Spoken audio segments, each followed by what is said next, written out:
প্রাচীনকালে এই পৃথিবীতে এমন অনেক জীবজন্তু ছিল যারা এই পৃথিবীতে দাপিয়ে বেড়াতো, কিন্তু সময় পরিবর্তনের সাথে সাথে তাদের ঠাঁই হয়েছে ইতিহাসের পাতায়। কিছু জীবজন্তুর বিলুপ্তর কারণ হলো জলবায়ু পরিবর্তন, আবার কিছু জীবজন্তুর বিলুপ্তির কারণ হলো মানবজাতি। মানুষ জীবজন্তুর এলাকায় ঢুকে তাদেরকে শিকার করত, এমনকি এই ঘটনা আজও ঘটে চলেছে। একের পর এক জঙ্গল ধ্বংস করে মানুষ তাদের বসতি স্থাপন করছে, আর এই কারণেই বহু প্রজাতির প্রাণী আমাদের পৃথিবী থেকে হারিয়ে যাচ্ছে। আজকের এই ভিডিওতে আপনাদেরকে এমন কয়েকটি প্রাণীর কথা জানাবো যারা সময়ের সাথে সাথে আমাদের পৃথিবী থেকে বিলুপ্ত হয়ে গিয়েছে। তাই আমাদের আজকের এই ভিডিওটি শেষ পর্যন্ত দেখার অনুরোধ রইল। তো চলুন শুরু করা যাক। উলি ম্যামথ। উলি ম্যামথ ছিল এক বিশাল স্তন্যপায়ী প্রাণী। এই প্রাণীটি দেখতে অনেকটা হাতির মতো ছিল।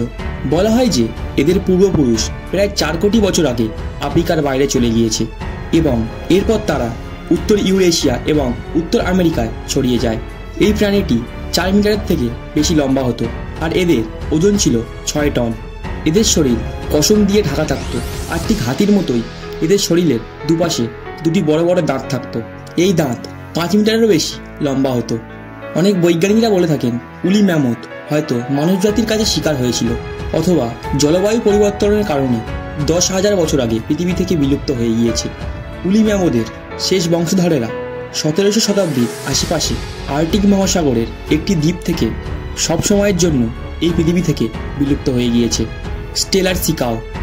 এই প্রাণীটির নাম প্রকৃতিবিদ জর্জ স্টেলারের নামে রাখা হয়েছে, যিনি প্রথমবার 1741 সালে এই প্রাণীটির খোঁজ পেয়েছিলেন। স্টেলার সি কাউ শাকাহারী স্তন্যপায়ী প্রাণী ছিল। এরা জলে বসবাস করত। এরা 8 থেকে 9 মিটার পর্যন্ত লম্বা হতো, আর 8 থেকে 10 টনের মধ্যে এদের ওজন ছিল। এদের প্রধান বাসস্থান ছিল দক্ষিণ পশ্চিম আলাস্কা। এরা সি গ্রাস নামে সমুদ্রের নিচে থাকা এক ধরনের ঘাস খেয়ে বেঁচে থাকত। বৈজ্ঞানিকরা বলেন এটাই হয়তো তাদের বিলুপ্তির কারণ। তারা খুব সহজেই মানুষের চোখে পড়ে যেত, আর মানুষ তাদের শিকার করত। ইউরোপিয়ান বৈজ্ঞানিকদের খোঁজ অনুসারে এই প্রাণীটি মাত্র 27 বছর পর্যন্ত আমাদের পৃথিবীতে বেঁচে ছিল। সাবের টুথ ক্যাট। এই প্রাণীটিকে সাবের টুথ টাইগারও বলা হয়। এই প্রাণী 55 লক্ষ থেকে 11,700 বছর আগে পর্যন্ত পৃথিবীতে বসবাস করত। এরা মাংসাশী প্রাণী ছিল। এদেরকে প্রায় ভাল্লুকের মতো দেখতে ছিল, আর এটি তখনকার সময় শক্তিশালী প্রাণীদের মধ্যে একটি প্রাণী ছিল। এরা স্লথস এবং ম্যামথদের মতো ভয়ঙ্কর প্রাণী শিকার করত। এদের দাঁতের চোয়াল ছিল ভয়ঙ্কর বড়, যা 120 ডিগ্রি অ্যাঙ্গেলেও খুলতে পারত। বৈজ্ঞানিকরা এদের বিলুপ্তির পিছনে 2টি কারণ দিয়েছেন। একটি কারণ হলো হয়তো এরা তাদের পর্যাপ্ত পরিমাণে শিকার পাচ্ছিল না, আর অপর কারণটি হলো হয়তো এরা খুব হিংস্র ছিল, তাই মানব জাতি এদেরকে শিকার করে এদের পুরো বংশকে ধ্বংস করে দিয়েছে। বারবারি লায়ন। বারবারি লায়ন আধুনিক আফ্রিকান লায়নের একটি উপজাতি ছিল। এরা উত্তর আফ্রিকার আটলাস পর্বতে পাওয়া যেত। এই পর্বতমালার তাপমাত্রা খুবই ঠান্ডা থাকতো। এরই কারণে বারবারি লায়নের মুখের লোমগুলি খুবই কালো এবং ঘন থাকতো, যা তাদের ঠান্ডার হাত থেকে বাঁচাতো। যদি এখনকার লায়নের সঙ্গে বারবারি লায়নের তুলনা করা হয়, তো এই দুটি লায়নকে দেখতে একে অপরের থেকে সম্পূর্ণ আলাদা। এদের ঐতিহাসিক এবং সাংস্কৃতিক গুরুত্ব প্রাচীন মিশর এবং সেই সাথে অনেক অন্যান্য সভ্যতায় দৃশ্যমান রয়েছে, কিন্তু মানুষ হয়তো এই লায়নগুলিকে খুব বেশি পরিমাণে শিকার করে ফেলেছিল।